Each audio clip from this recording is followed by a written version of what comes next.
교회력으로는 지난해 대림절을 통하여 마태해가 이미 시작됐지만은 태양력으로는 오늘로 2017년 새해가 시작됐습니다. 새해를 맞이하여 성도 여러분의 가정과 하시는 모든 일 위에 하나님의 은총 충만하시기를 주님의 이름으로 축원드립니다. 아멘. 오늘 신년 예배 새해 첫날 첫 번째 예배 복음서 말씀이 마태복음 2장 13절부터 23절까지 말씀입니다. 오늘 이 말씀을 살펴보면서 우리를 향하신 하나님의 귀한 은혜와 뜻을 헤아려 보려고 합니다. 본문은 이미 읽어서 대충 내용을 아시겠죠? 베들레헴에서 태어난 아기 예수님이 몇 년인지는 정확히 알 수 없지만은 어린 유아 시절을 애굽에서 보내고 유다 땅 갈릴리 나사렛으로 돌아와 공생의 시작 전까지 그곳의 삶으로 나사렛 사람이라, 예수님을 일컬어 나사렛 사람이라 불려지게 된 배경을 기록한 말씀입니다. 이 본문은 오직 마태복음에만 기록되어 있는 내용으로 우리 본문을 이해하기 위하여서는 예수님의 탄생 이야기부터 한번 살펴볼 필요가 있습니다. 그래서 우리는 이제 성경을 펼쳐놓고 마태복음 2장 1절부터 한번 내용을 다시 한번 헤아려 보도록 하겠습니다. 잘 아시다시피 예수님의 탄생을 기록한 마태복음 2장은 별을 보고 동방에서부터 예루살렘에 온 박사들의 이야기로 시작되죠. 성경을 잘 아시죠? 이 박사들은 천문학자들로 유난히 빛나는 별을 보고 예루살렘에 와서 유대인의 왕으로 나신 이가 어디 있느냐고 우리가 경배하러 왔다라고 하므로 헤롯 왕과 예루살렘 온 백성들이 듣고 소동이 벌어졌습니다. 이렇게 소동이 벌어진 것은 이들은, 예루살렘 사람들은 이 별이 나타난 것이 어떤 의미인지를 알고 있기 때문이에요. 여러분들, 별이 나타난 것이 어떤 의미인지 혹시 알고 계시나요? 성탄절에 항상 큰 별을 장식으로 놓는데 그 별의 의미를 혹시 아시나요? 그 별의 의미는 이렇습니다. 과거 모세의 인도로 애굽에서 탈출한 이스라엘 백성들이 가나안 땅을 향해 갈 때에 그곳에 있는 부족 국가인 아라방 시온과 바산왕 옥을 정복하면서 파죽지세로 가나안 땅을 향하여 오죠. 그때에 이런 소식을 들은 모압 왕 발락이 동방에 위치한 아람의 발람이라고 하는 복술가를 불러서 저렇게 파죽지세를 엄청난 위세로 가나안 땅을 향하여 들고 오는 저 이스라엘을 저주해 달라고 부탁을 합니다. 그러나 발람은요, 그가 타고 있던 나귀가 말을 해요. 그리고 그 사건을 통하여 하나님의 사자를 발견하고는 저주를 하기는커녕 오히려 이스라엘을 축복하게 됩니다. 그 축복의 말씀이 민수기 24장 17절에 기록되어 있습니다. 제가 한번 읽어드릴게요. 한 별이 야곱에게서 나오며 한 홀이 이스라엘에게서 일어나서 모압을 이 편에서 저 편까지 쳐서 파하고 또 소동하는 자식들을 다 멸하리라. 막을 길이 없다는 얘기입니다. 야곱에게서 한 별이 나와요. 위대한 임금이 나와서 오히려 저주해달라고 하는 이 모압을 다치겠다라고 하는 그런 축복을 합니다. 여러분, 헤롯과 예루살렘 백성들은 동방 박사들이 별을 보고 찾아와 유대인으로 왕이 나신 이가 어디 있느냐라고 하는 이 물은 이것이, 이 별을 보고 찾아온 것이 과거 발람이 예언했던 야곱에게서 한 별이 나오고 한 홀이 이스라엘에서 일어날 것이다. 이 홀이라고 하는 것은 임금이 쥐고 있었던 권위를 상징하는 지팡이야요. 이 말씀이 성취된 것으로서 알았다는 거예요. 곧 유대인의 왕이 탄생했다라고 하는 것을 알았다는 거예요. 그래서 동방 박사들이 이 별을 보고 예루살렘에 찾아와 그 왕이 어디 계시냐고, 우리가 경배를 드리러 왔다라고 그 소리에 예루살렘 사람들이 소동이 난 거예요. 아, 유대인의 왕, 기다리던 유대인의 왕, 저 발람이 예언했던 그 왕이 탄생했다고. 그래서 동방에서부터 벌써 박사들이 알고 찾아와서 경배를 드린다라고 하는, 그래서 소동이 난 거죠. 발칵 뒤집혔어요. 이 소리에 제일 심히 놀란 사람이 있어요. 누굽니까? 바로 헤롯이에요. 헤롯은 지금 자기가 유대를 통치하고 있는데 새로운 왕이 탄생됐다니 자기의 권자가 불안한 것이죠. 그래서 마태복음 2장 4절에 보시면요, 왕이 모든 대제사장들과 백성의 서기관들을 모아 그리스도가 어디서 나겠느냐 물었던 거예요. 그리스도 뭔 얘기입니까? 기름 부음 받은 왕, 메시아. 지금 유대인의 왕이 탄생했다는데 그 왕이 어디서 날 것인가라고 물었던 거예요. 그래서 그들로부터 다윗의 고향 베들레헴에서 탄생될 것을 알았지요. 이에 헤롯 왕은 동방 박사들에게 베들레헴을 알려주고는 별이 언제 나타났는지를 자세히 물은 다음에 당신네들이 경배하고 돌아올 때 나한테 알려달라고, 나도 가서 경배하겠다라고 하고는 보냈어요.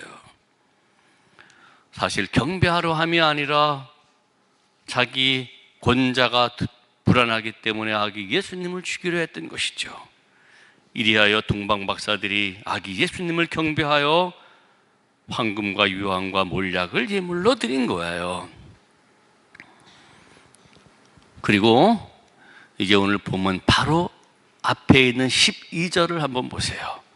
뭐라고 되어 있습니까? 12절. 꿈에 헤롯에게로 돌아가지 말라 지시하심을 받아 다른 길로 고국에 돌아가니라. 동방 박사들이 헤롯에게 가지 않았어요. 꿈에 돌아가지 말라, 다른 데로 돌아가고 말았어요.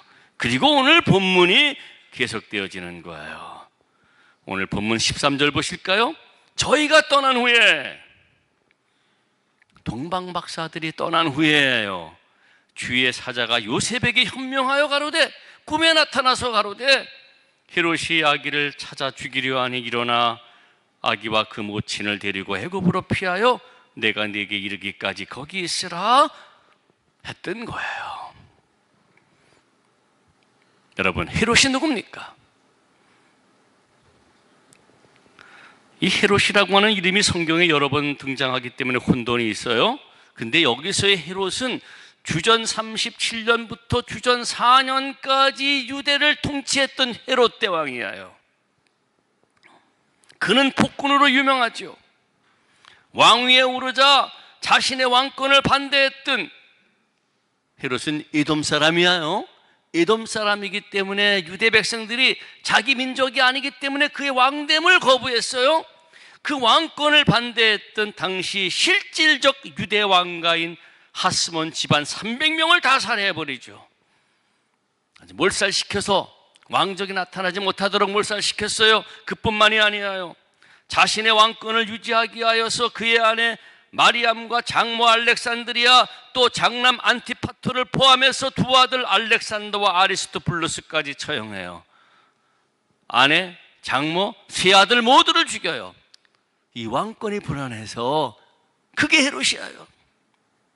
이렇게 왕권 유지의 혈안이 되었던 인물이 헤롯인데 새로운 왕으로 탄생한 아기 예수를 가만 놔둘 리가 없지요. 죽이려 했다는 거예요. 바로 죽이려 한 그 사실을 주의 사자가 꿈으로 요셉에게 알려줘 애굽으로 피신하도록 하여서 헤롯이 죽기까지 그곳에 살게 하는 겁니다. 이렇게 아기 예수를 죽이려고 하는 계획이 실패로 돌아가자 헤롯은 오늘 본문에서 보듯이 베들레헴 근처 아기 예수 또래인 2살 아래 남자아이들을 모조리 죽였던 거예요.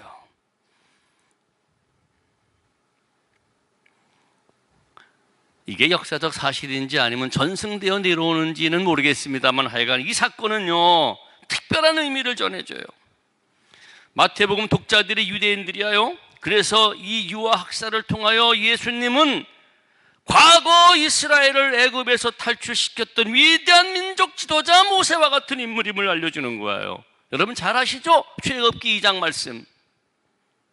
모세가 바로의 어린 남자아이가 대량 학살되는 가운데 구사일생으로 살아났듯이 헤롯의 유아 학살을 그 헤롯 학살 속에서도 극적으로 목숨을 건진 이 예수님이야말로 제2의 모세다. 그리고 제2의 출애굽 사건과 같은 이스라엘을 구원할 사람임을 알리려 했다라고 하는 거예요.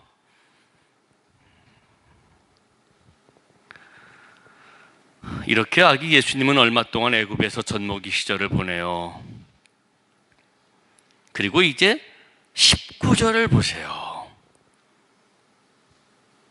헤롯이 죽은 후에 주의 사자가 애굽에서 요셉에게 현명하여 가로되, 또 요셉에게 꿈에 나타나서 알려주는 거예요. 일어나 아기와 그 모친을 데리고 이스라엘 땅으로 가라. 아기의 목숨을 찾던 자들이 죽었느니라 했던 거예요. 그리하여서 예수님의 가족은 고국 이스라엘로 돌아오게 되는 것이죠. 이것도 마태복음에만 전하는 특별한 내용이에요. 마태복음은 앞서 말씀드렸던 것처럼 독자가 유대인들이었기에 그들이 이미 잘 알고 있었던 구약 성경 구절을요 한 100회, 109절 정도나 인용하면서 예수님의 사건이 구약에 예언된 것에 대한 성취로 알려주는 거예요. 애굽에 피신시켰다가 다시 이스라엘로 돌아오게 한 것은요 호세아 11장 1절에 이런 말씀이 있어요. 애굽에서 내 아들을 불렀다라고 하는 말씀이 성취된 거예요. 이로써 예수님은 보통 사람이 아니에요. 하나님이 내 아들을 불렀다. 하나님의 아들, 즉 유대인들이 오랫동안 기다려왔던 하나님이 보내시겠다라고 약속하신 메시아라고 하는 사실을 알려주는 거예요. 어쨌든 이렇게 해서 예수님의 가족은 고국 이스라엘로 돌아오게 되는데, 근데 또 22절을 보세요. 그러나 아켈라오가 그 부친 헤롯에 이어 유대의 임금됨을 듣고 거기로 가기를 무서워하더니 꿈에 지시하심을 받아 갈릴리 지방으로 떠나가 나사렛 동네에 와서 사시게 되었다. 그래서 예수님은 나사렛 사람이라 불리게 됐다, 그 얘기예요. 여러분, 헤롯에 이어 왕위에 오른 유대 왕이 된 아켈라오, 누군지 아시나요?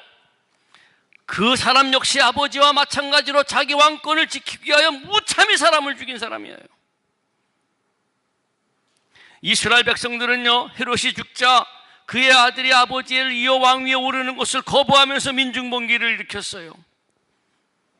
그리고 로마 정권에게 사람을 50명 사절단을 보내서 저 사람 왕이 되지 않게 해달라고 진정을 냈어요.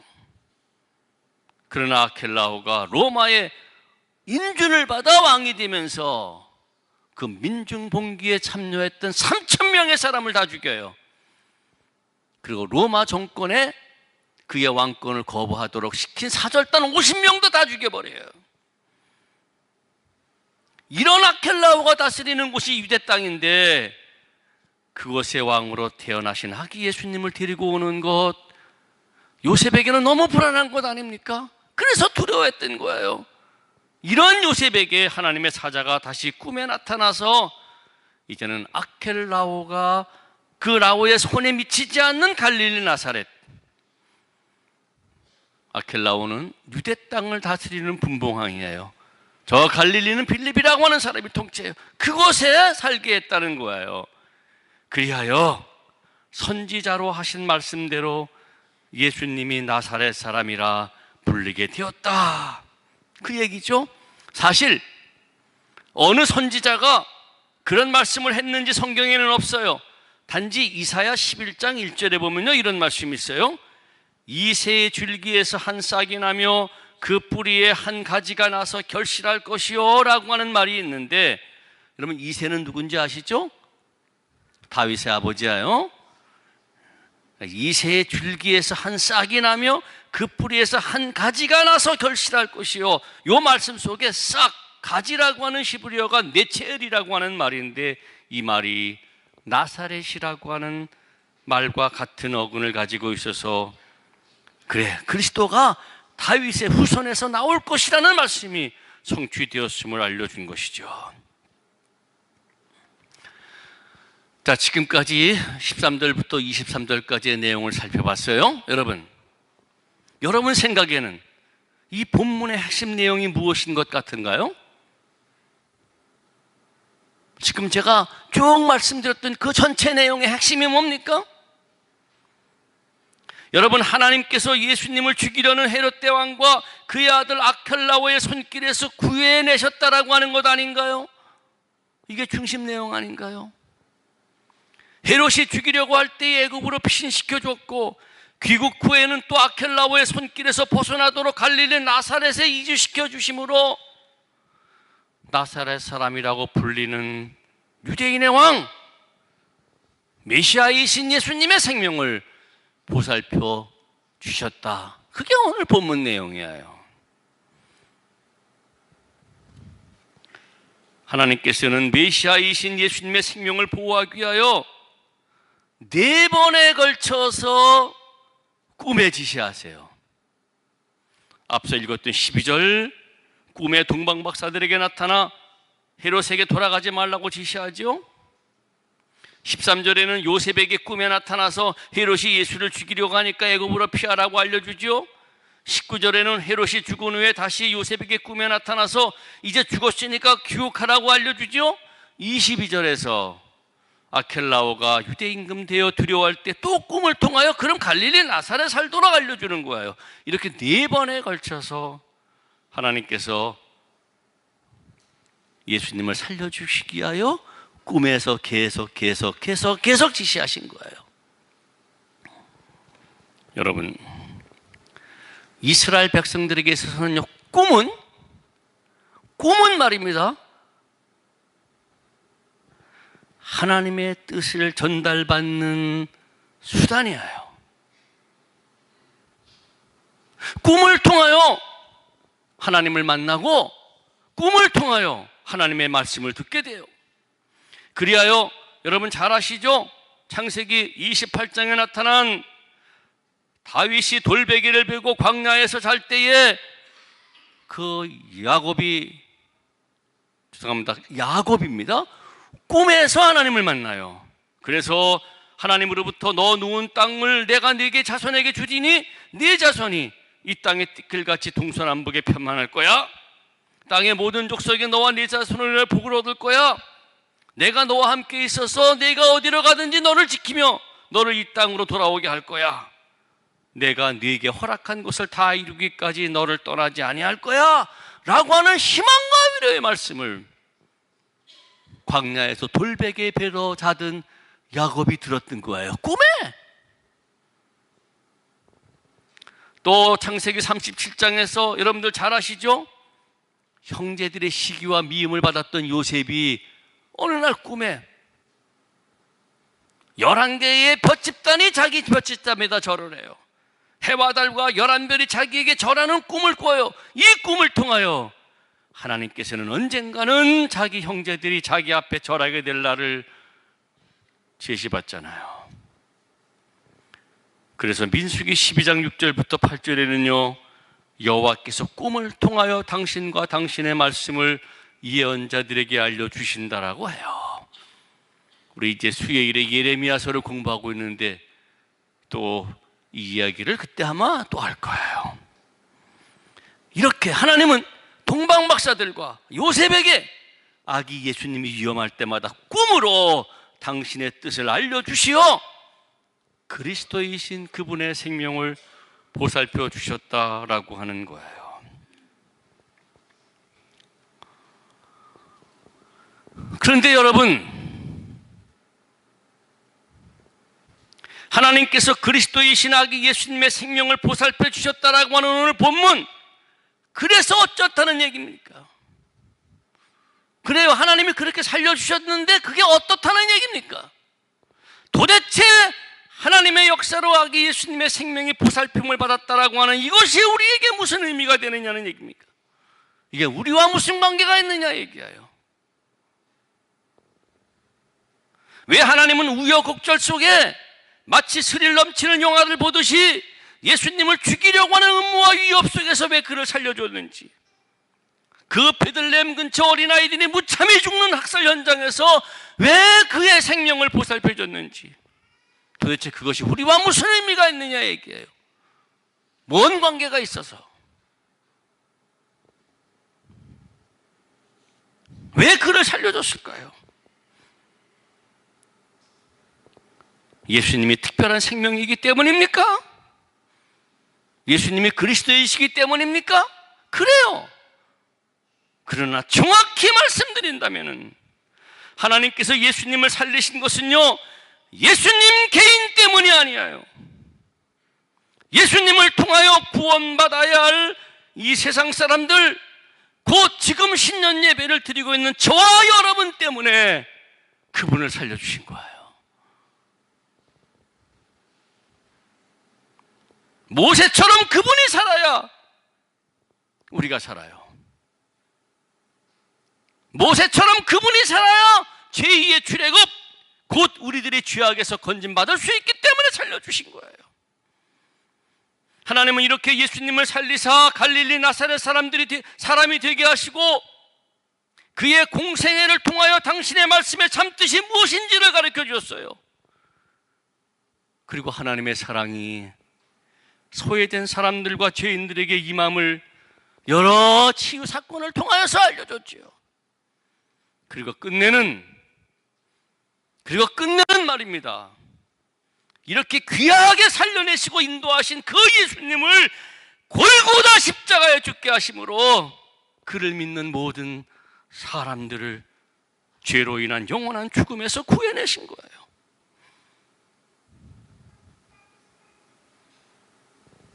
여러분, 오늘 우리가 이렇게 신년 예배를 맞이하여 하나님께 예배 드릴 수 있는 것은요, 바로 이렇게 살고 죽으신 예수님 때문이에요. 하나님께서 우리에게 이 예수님을 그리스도로 믿는 믿음을 주셨기 때문이에요. 그리고 우리는 감히 이 예수님 때문에 하나님을 아버지라고 부르는 하나님의 자녀가 된 거예요. 바울은 이 은혜의 사실을 오늘 사도 소감문 말씀 갈라디아서 4장 4절부터 7절에서 이렇게 밝히고 있죠. 때가 참에 하나님이 그 아들을 보내사 여자에게 나시고 율법 아래 나게 하신 것은, 그리고 제가 삽입을 합니다. 오늘 본문처럼 우여곡절 속에 그 예수님을 살리신 것은 율법 아래 있는 자들을 속량하시고, 이 율법 아래 있는 자들이 누굽니까? 저와 여러분들이에요.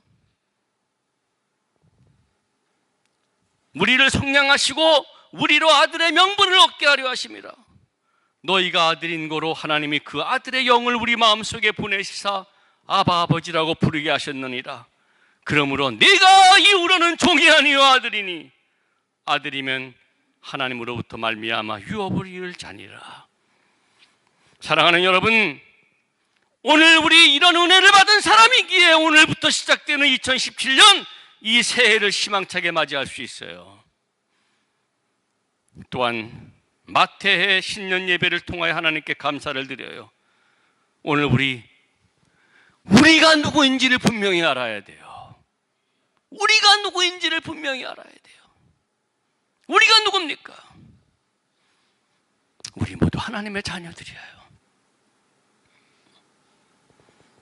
하나님을 아바 아버지라고 부르는 하나님의 아들 딸들이에요. 하나님의 자녀이기에 하나님으로부터 온갖 좋은 것을 유업으로 상속받을 사람들이에요. 하나님은 당신의 자녀인 우리들을 위하여 당신의 아들 예수 그리스도, 곧 온갖 살해 위협에서 살려주셨던 그 아들까지 아낌없이 십자가의 제물로 내어놓으셨어요. 우리를 위해서, 우리를 사랑하시기 때문에 아기 예수님을 살려주셨고, 그렇게 살리시사 나사렛 사람 되게 하신 그분을 우리를 죄의 권세에서부터 살려주시기 위하여서 제물로 바치셨어요. 우리 하나님은 우리를 위해서라면 무엇이든지 하시는 분이에요. 여러분들 자녀를 위하여서 무엇이든지 하시듯이 하나님은 그런 분이에요. 그리고 하나님은 이런 축복을 주시기 위하여 성탄을 통하여 아기 예수님을 우리들 심령 속에 탄생하게 하셨어요. 우리 속에 아들의 영을 보내주셨어요. 이렇게 아기 예수님을 모신 우리들, 이제 이 예수님이 우리와 함께 늘 사시도록 저 동방박사처럼, 저 요셉처럼 하나님의 뜻에 온전히 순종해야만 해요. 여러분, 동방박사들은요, 자기에게 돌아와 자세히 보고하라고 하는 헤롯 왕의 명 어기면서 하나님의 지시에 순종했어요. 요셉은요, 애굽으로 가라고 하는 지시에 오직 하나님만을 믿고 멀고 먼 낯선 땅으로 발걸음을 옮겨요. 또 이스라엘로 돌아오라고 할 때도, 갈릴 지방으로 가라고 할 때도 그저 묵묵히 말씀에 순종해요. 그래서 아기 예수님, 그 그리스도를 살리시는 하나님의 역사에 참여하죠. 하나님은 오늘날에도 우리 안에 임재하시는 예수 그리스도가 영원히 거하시길 바라세요. 이 하나님의 뜻에 참여하기 위하여 우리도 온전히 하나님의 말씀에 순종해야 하죠. 아기 예수님이 우리에게 살아계시는 한 우리의 삶이 하나님의 자녀의 삶이며 온갖 하나님의 은혜와 축복을 유산으로 물려받게 되기 때문이에요.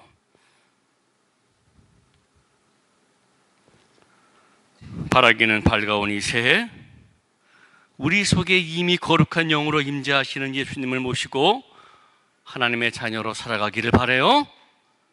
세상이 아무리 힘들고 어렵고 위험하고 또 우리들의 현실이 아무리 암담할지라도 우리 다시 일어나고 어깨를 펴고 하나님만을 바라보면서 의지하면서 당당히 앞을 향해 나가길 바라요. 하나님은 예수님을 모신 당신의 자녀인 우리들을 지켜주시고 보살펴주시고 온갖 좋은 것으로 베푸실 거예요. 이 믿음으로 힘차고 희망차게 2017년 새해 365일을 내딛는 여러분 되시기를 주의 이름으로 축원합니다. 아멘. 모든 지각에 뛰어난 하나님의 평강이 그리스도 예수 안에서 여러분의 마음과 생각을 지키시리라. 아멘. 봉헌 영광